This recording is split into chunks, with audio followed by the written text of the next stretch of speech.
Hoje contaremos um caso que chocou o Brasil há 23 anos atrás. E ele aconteceu em Vila Velha, no Espírito Santo.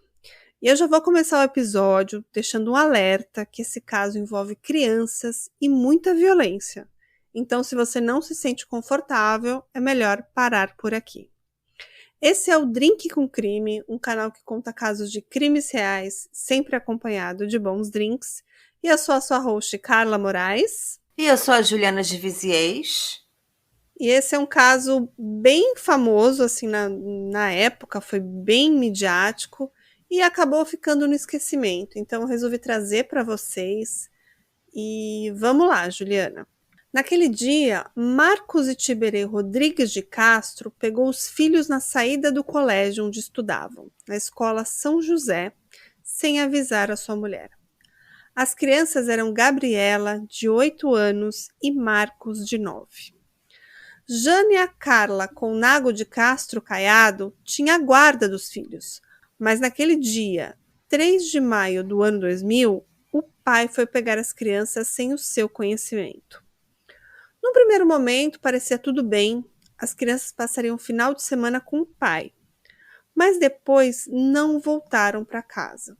Ele entra em contato com a família, dizendo que eles estavam bem, estavam num sítio, mas nada das crianças voltarem.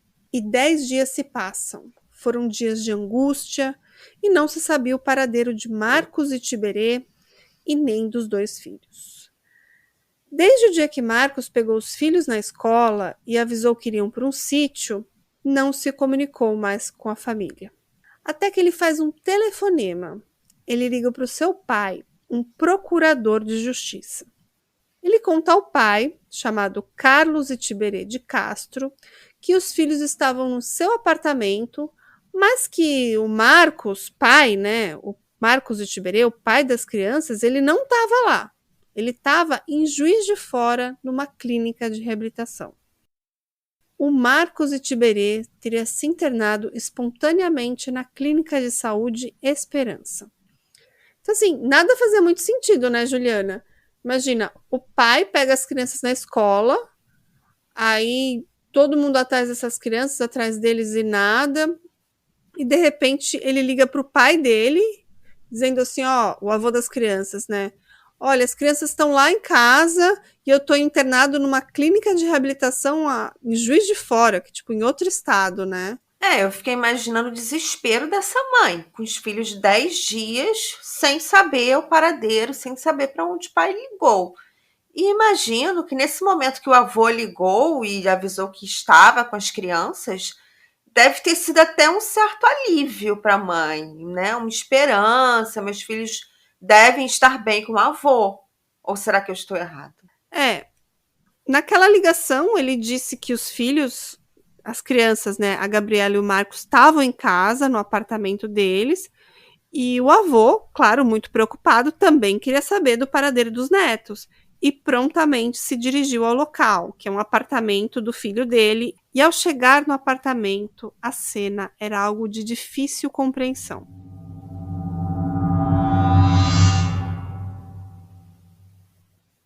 Para começar, o apartamento estava um caos. E a porta de um dos quartos estava lacrada com cimento e teve de ser arrombada. E naquele dia, o avô descobre que os netos, Gabriela e Marcos, haviam sido concretados na parede pelo próprio pai. Caramba! Então quem descobriu foi o avô. Exatamente. Gente, meu Deus! Imagina ele tendo que comunicar à polícia e com certeza ele já sabia que o próprio filho era o culpado. Então ele Exatamente. teve que entregar o próprio filho pelo assassinato dos netos. Meu Deus. Exatamente. Porque naquela hora o Marcos ligou para o pai, né, avisando que os filhos estavam no apartamento, mas ele não revelou que as crianças estavam mortas. Caramba! Tudo indicava que, após cometer o crime, o Marcos Itiberê lacrou o armário com argamassa para tentar abafar o mau cheiro. E no dia do desaparecimento, alguns vizinhos do Marcos Itiberê contaram que ele teria pedido tranquilizantes emprestado, o que levou o delegado a acreditar que o pai tenha dopado as crianças. E Marcos ainda deixou um bilhete na cena do crime que dizia, abre aspas, elas não sofreram, fecha aspas. Então foi um crime premeditado. Sim, premeditado. Ele dopou as crianças, né? Foi o modus operandi. Exatamente. As duas crianças apresentavam sinais de traumatismo no crânio, além de estarem em estado avançado de decomposição. Eles estavam também enrolados em tapetes e colchas. E ao ver a cena, o avô disse: foi uma cena horrível. Eu só consegui rezar e chorar. E na cabeça do garotinho foi encontrada uma perfuração, que poderia ter sido causada por uma bala, mas nenhum projeto de arma foi encontrado no apartamento. E na sala havia um bilhete escrito à mão e assinado pelo pai das crianças, destinado à sua mãe. Um trecho dele dizia: mãe, desculpe-me pelo ato insano, mas não foi possível um diálogo com a Jânia, no caso a mãe das crianças. E as investigações apontam que as crianças provavelmente foram mortas na madrugada do dia 6 de maio e elas foram cobertas em colchões e cimentados na suíte do apartamento do edifício Homero Macena, no centro de Vila Velha. E 11 dias depois do crime foi que os corpos foram encontrados pelo avô das crianças e pai do acusado, né? O procurador de justiça Carlos Etiberê Rezende de Castro Caiado.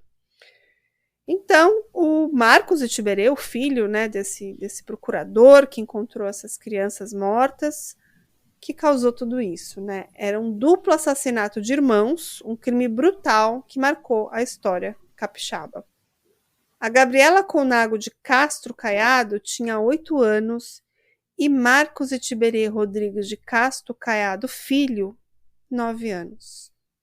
O pai, o Marcos Etiberê, ele confessou o duplo assassinato por meio desse bilhete, né? E afirmou que matou as crianças dentro de um guarda-roupa enquanto elas brincavam de esconde-esconde. Caramba! Ah, tô chocada. E qual foi a motivação? Como se desenrolou essa história? Pois é, ele deixou esse bilhete, eu vou ler ele na íntegra agora, tá? Ele diz assim: mãe, desculpe-me pelo ato insano, mas não foi possível um diálogo entre eu e a Jânia. Leva os meninos comigo, pois eles saíram de dentro de mim, e comigo irão se sentar à direita de Deus, Pai Todo-Poderoso. Amo você. Perdoe-se do seu filho Marcos. E embaixo ele põe um PS. As crianças estão no closet debaixo do colchão. Não sofreram. Pesado, né, Ju? Mas é pesado, mas é também um bilhete de suicídio. Ele tá dizendo que as crianças vão se sentar com ele, com Deus, enfim. Só que ele não se suicidou. Não se suicidou. E, bom, o apartamento estava bem bagunçado e nesse apartamento tinham diversas imagens de Jesus Cristo, além de uma Bíblia.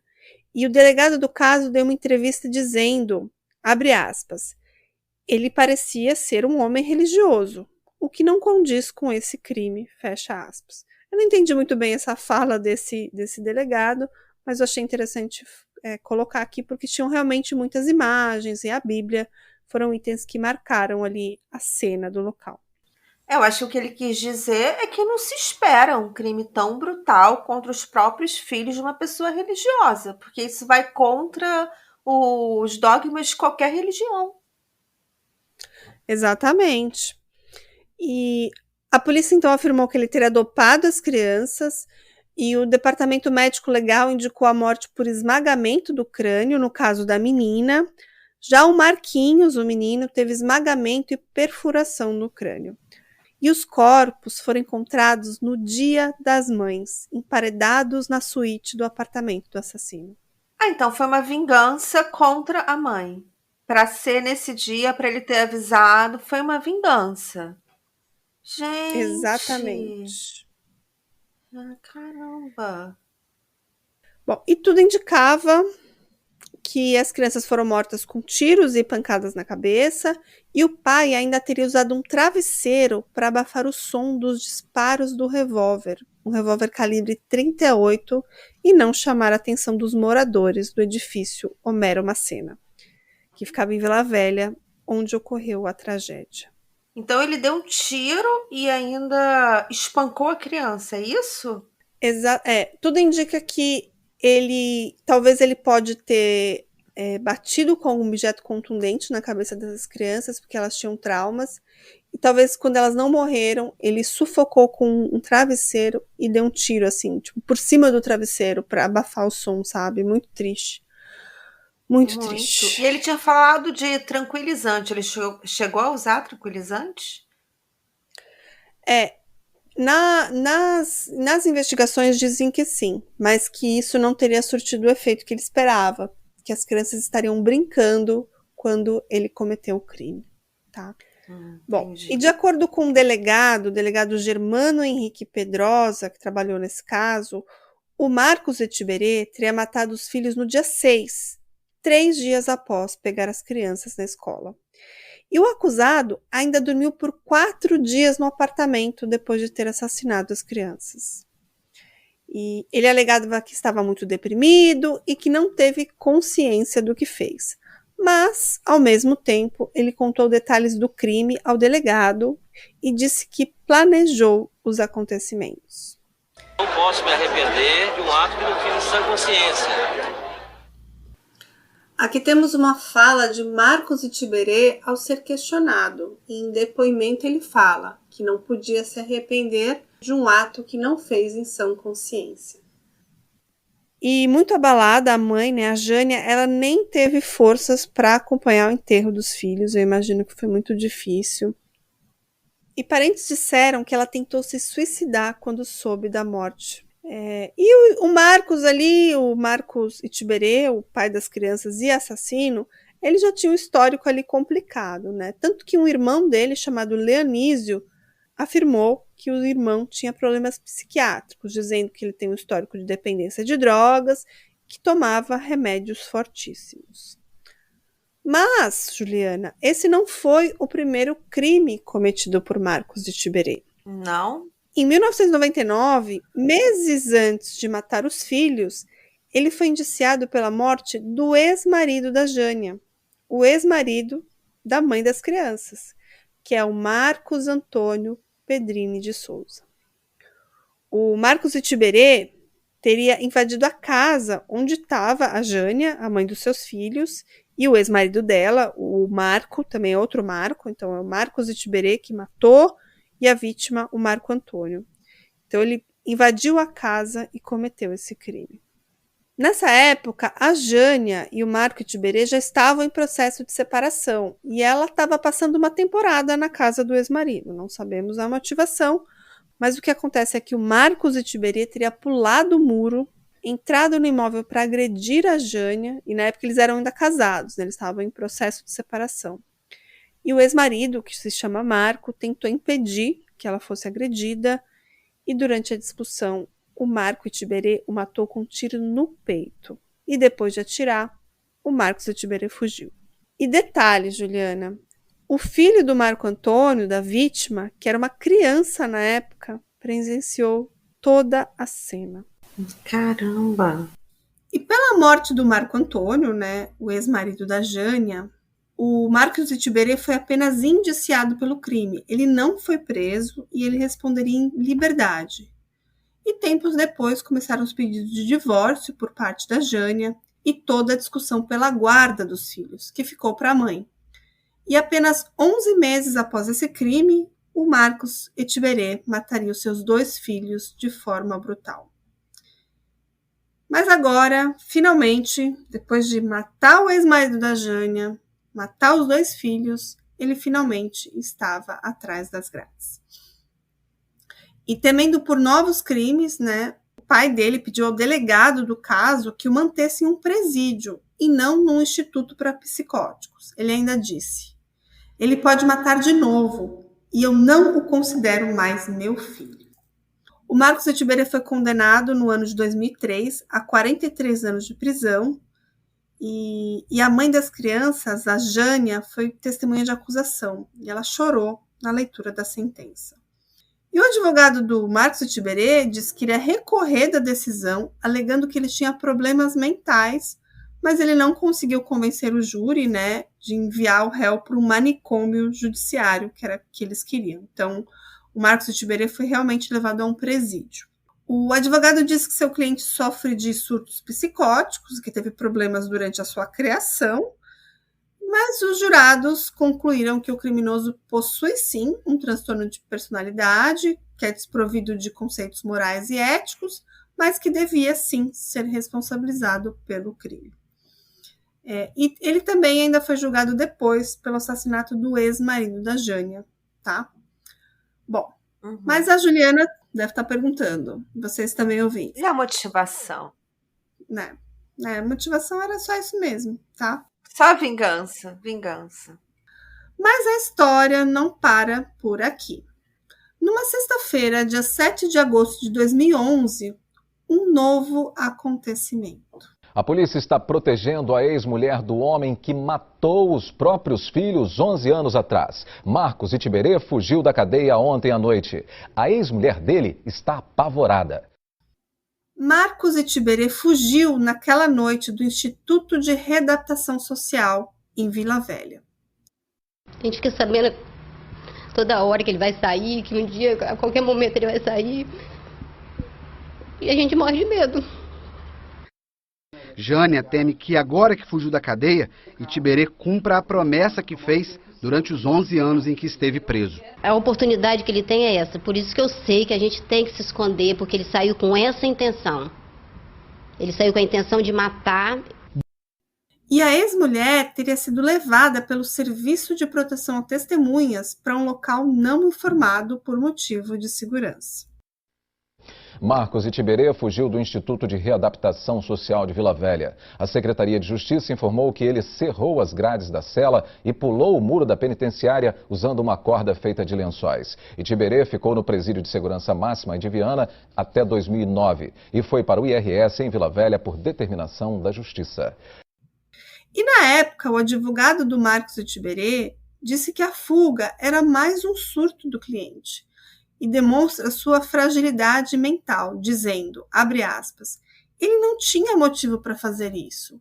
Em breve, ele ia conseguir reverter a pena para o regime semiaberto. E para o advogado, a fuga do seu cliente só foi possível por causa da greve dos agentes penitenciários. Ao ser perguntado se a greve da categoria pode ter facilitado a fuga do Marcos Itiberê, um representante deles, né, o vice-presidente do Sindicato dos Agentes Penitenciários do Espírito Santo, falou o seguinte: qualquer um pode fugir de lá. Aquilo lá está caindo aos pedaços. E segundo ele, 250 fugas foram registradas entre 2009 e 2010 desse presídio. E ele informou que com a greve, a ronda e a troca dos turnos estava sendo feita, mas estavam sendo suspensas apenas visitas de parentes e movimentação internas, como banho de sol dos presos. Mas eu acho que é bem provável que ele se aproveitou dessa greve aí para fugir, né, Juliana? Mas as condições do presídio também não eram boas, ele já devia estar planejando, enfim, né? Acho que nunca saberemos. Pois é. Bom, Marcos Itiberê fugiu e estava todo mundo atrás dele. Mas 2 dias depois, o Marcos Itiberê foi encontrado por marinheiros. E ele estava boiando no mar.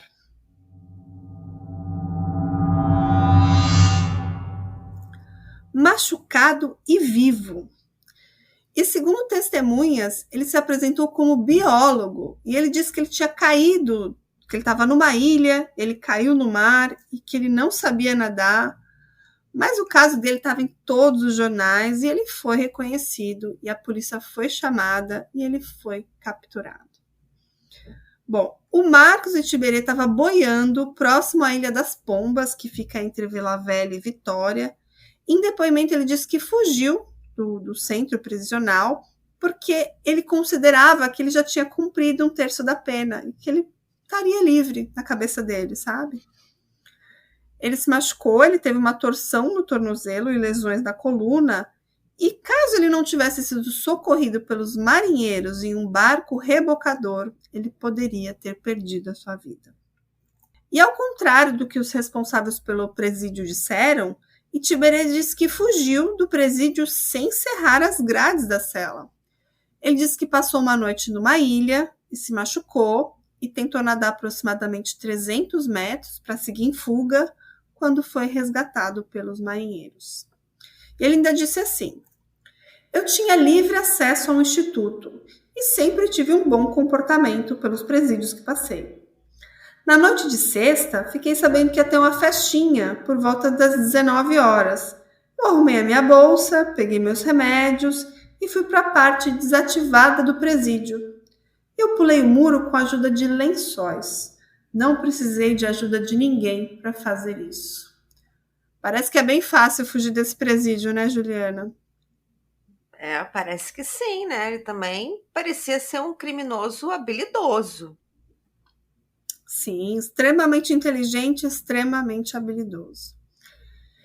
E segundo o advogado dele na época, mais uma vez, o Marcos Itiberê deixou uma carta. E a mensagem foi entregue pelo fugitivo a um colega de cela não identificado dentro da prisão. E na carta ele pede perdão à família pela fuga e admite culpa na morte dos 2 filhos. Ele escreve assim: após 11 anos e 10 dias, ainda choro muito pelo ato praticado, mas as pessoas não acreditam na minha reforma íntima. Outros tornaram um caso pessoal e não aceitam o que eu fiz, inventando 1000 pretextos para não conceder-me benefícios legais. Tudo isso porque ele tentou várias vezes um pedido de progressão de pena, e inclusive em 2001, que foi no mesmo ano dessa fuga, ele teve o pedido de progressão de pena negado pela Justiça, depois de uma avaliação contrária do Ministério Público.